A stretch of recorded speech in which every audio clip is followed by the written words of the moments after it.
Montpelier was a good town to be brought up in. You knew everybody in town.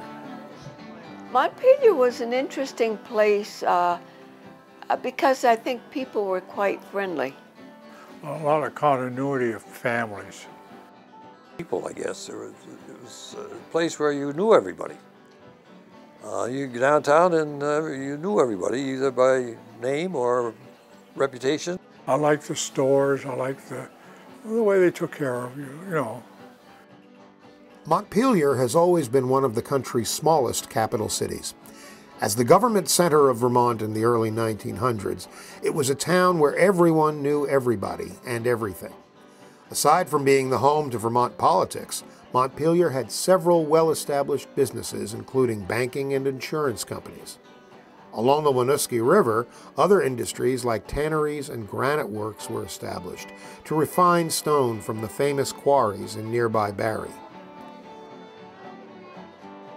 The history of this dynamic little city has been well documented over the years, but for many people, it's the simple pleasures of growing up that made their memories of Montpelier so special.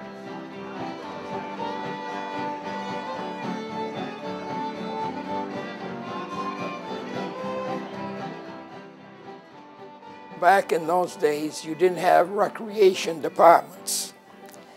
So you lived more on imagination and you're on your own. Young people were all downtown.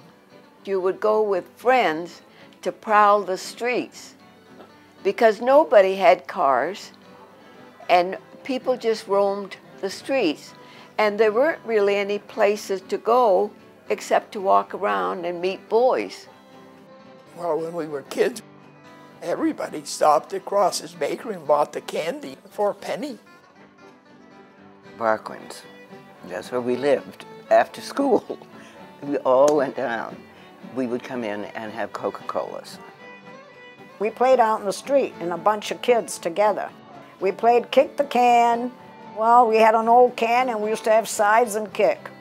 I remember that. We didn't go 2 by 2. We were always in crowds, we kids growing up. And we made our own entertainment, you might say. What we used to call the big trees up on the corner of Felt Street and Berlin Street. And, you know, we'd go up and sit in the trees and talk. Things like that, you know. Well, you didn't have a lot of things because you didn't have the money to buy things, and there weren't as many things to buy. But, you know, you read library books and went to the movies because there wasn't any black box in your house to watch. And you played outside because, well, you did play games inside. I mean, that's, you know, board games, that sort of thing, but it seemed like we spent a lot more time out, you know, skiing and skating in the winter and ball games and you know, kick the can and all that sort of thing out in the neighborhoods in the evening. There was always something to do and plenty of people to see downtown. But with a lack of transportation, kids often stayed close to home and had to depend on their own creativity to help pass the time. Most of our activities in the neighborhood were confined to a relatively small little nucleus of neighborhood children. We had neighborhoods where kids would gather, you know, and play. And there'd be this end of College Street, these kids, and the other end of College Street and the other sections of town, but we'd get together and do things. This end of College Street, we used to have a circus. I guess it was July every summer. We had a little circus and we'd have a parade and there was a circus that the kids put on. It would be pretty corny. Neighborhood gangs were common, as well as plenty of friendly competition. Bragging rights were at stake at every summer afternoon baseball game. For example, we used to have a baseball team here called the Barrie Street Clippers. And the Meadow always had their baseball team. And there used to be great rivalry between those two. The Bailey Avenue Braves. And we would schedule games with them. It was very informal. We'd play on seminary campus. Harry Seabright, Ed Roby, oh gee, and the Lyonses, that was a big family. We played ball right where the school, where the present school is now. That was a big campus, a baseball field. And we used to play baseball on that field. And it was understood, home plate was always near the school. We're always hitting foul balls and going through a window. And so we just automatically, we had to go into the principal and say, we broke a window. Yeah, I know. And it would cost you 75 cents or something like that. And so everybody had to chip in a nickel or a dime, pay for the window, and then we'd go back playing baseball. Kids would come from around and we'd pick up games and play. We were playing there one Sunday afternoon, and a man came by and he said, I'm sorry, but I'm going to have to ask you to leave.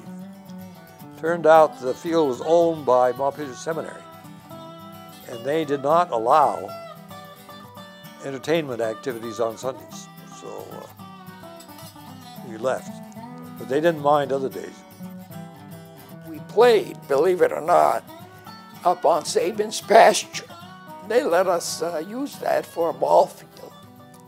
If you hit a ball on the lower flat, you know, it rolled down almost to Barry Street. You know, you only had one ball, so you had to go get it. There were always a few events that would gather people together each year, like town meeting or the 4th of July celebration. But for kids, nothing was as popular as when the circus came to town. Well, when the circus came to town and we were kids, they'd have a big parade, you know, down Main Street, State Street with the elephants and all that.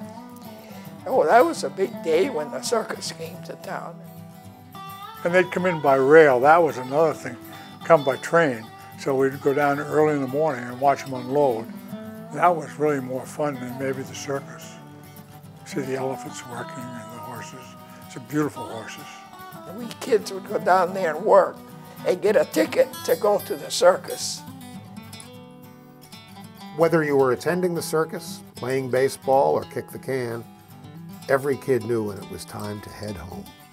In the evening, we'd always play kick the can, and the mothers all had whistles that they'd blow, and it was time for us to come in at night. Oh, you know your own whistle, yeah. Yeah. About 8 or 8:30, the parents would start yelling at us, come home, come home. Oh, yes, we had a curfew. The fire alarm ran at 2 blasts on the horn at 10 minutes to 9, and that meant young people were supposed to scurry off the streets and go home. When that curfew rang there on top of City Hall, you knew it was time to go home.